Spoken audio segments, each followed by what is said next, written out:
You might call them extremists, the ALF and the ELF, because they're taking extreme actions to stop an extreme form of destruction of life and of the earth.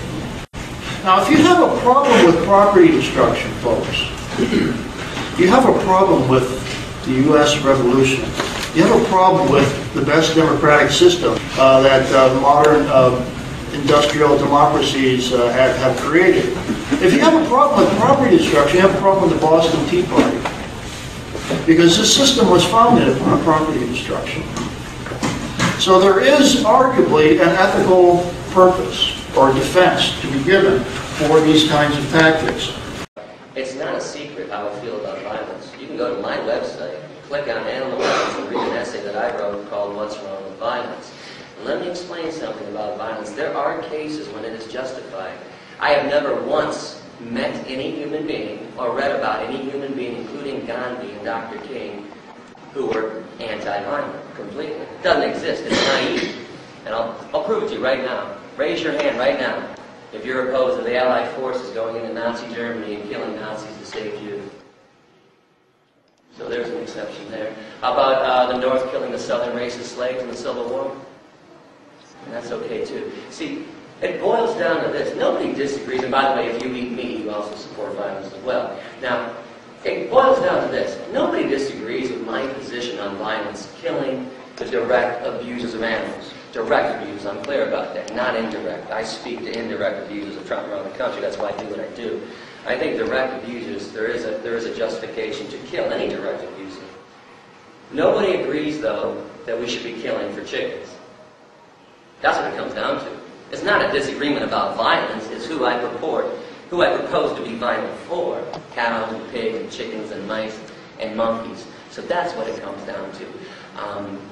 I recommend that people go to my website, check out the essay that I wrote in its entirety, and then if you still have a problem with it, send me an email. But I think if you read the essay in its entirety, you'll understand the reason for it. And I want to point something else about Dr. King. There's a quote that virtually nobody knows about, but Dr. King used to be asked all the time to stop Malcolm X, early Malcolm X when he was radical.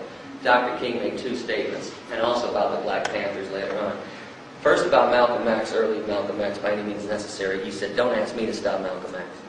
Malcolm X will stop when racism stops. And I got the same position. If anybody has a problem with me supporting violence, I'll stop supporting violence against direct abusers when people stop torturing and terrorizing animals. And when the real terrorists against animals stop terrorizing them. But Dr. King later on was asked about the Black Panthers. He said, I am only effective as long as there is a shadow in white America of a black man standing behind me with a Molotov cocktail. He knew the value of it. Don't misconstrue me. Dr. King was a pacifist. I'm not trying to say he wasn't. But he understood the need and necessity for it. Listen, there's a time when love does not conquer hate. I'm not a fantasy textbook person. That stuff really bothers me. I think love conquers a lot of hate. Don't get me wrong. Well into the 90 percentile range. But love does not conquer all hate. Reason does not solely conquer flat-out ignorance or stupidity. And me passing out a flyer or a leaflet or doing a speech doesn't eradicate all forms of institutionalized violence and injustice. So there comes a time, and I got to tell you something too, I no longer have any empathy for victimizers, for people that are committing acts of cruelty against humans or animals. I got to tell you right now, I think all rapists and child molesters should be put to death. I used to be anti-capital punishment, and no need to explain to me the reasons why. I'm all aware. I used to be down with that. But you know what? I'm tired of it. I'm tired of extending empathy to violent, vicious, disgusting, depraved human beings. Because my empathy now is solely for victims. Animal victims and human victims. So I think there's a justification for violence. But let me be clear. I travel the country educating people. Okay, I've never committed one act of violence. I'm not saying that I won't, but I haven't.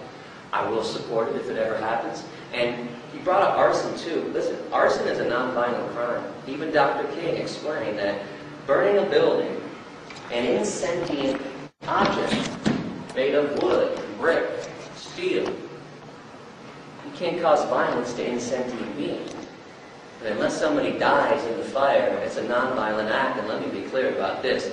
Never once in the history of American animal rights activism has any human being been injured or killed with all the acts of arson that that burnt down places of torture justifiably, never killed or injured anybody, and to prove to you again, too, that love doesn't conquer hate.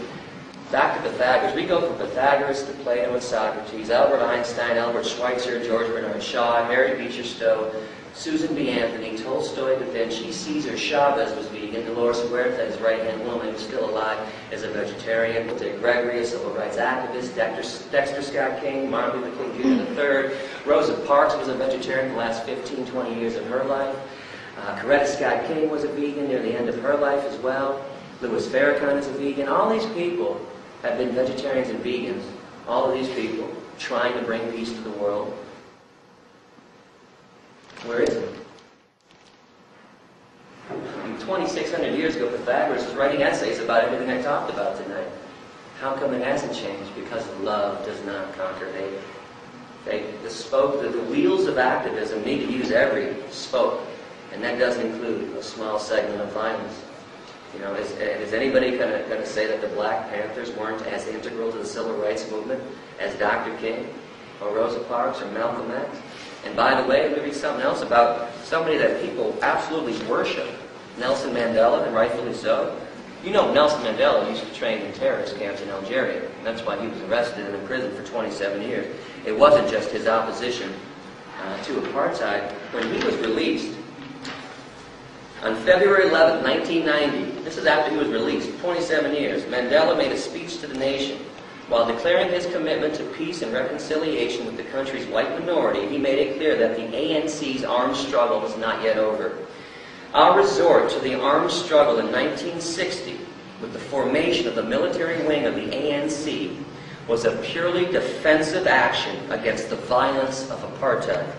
The factors which necessitated the armed struggle still exist today.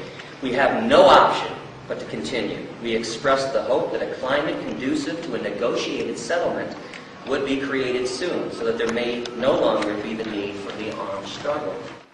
It's been done everywhere else, but again, when it comes down to, wrap this up and then we're going to move on, nobody thinks animals are worthy enough to kill for. Conditions of war exist where reason, persuasion, and dialogue fail. In order to stop violence and terrible tragedy, one has to do a little bit more than chanting for peace.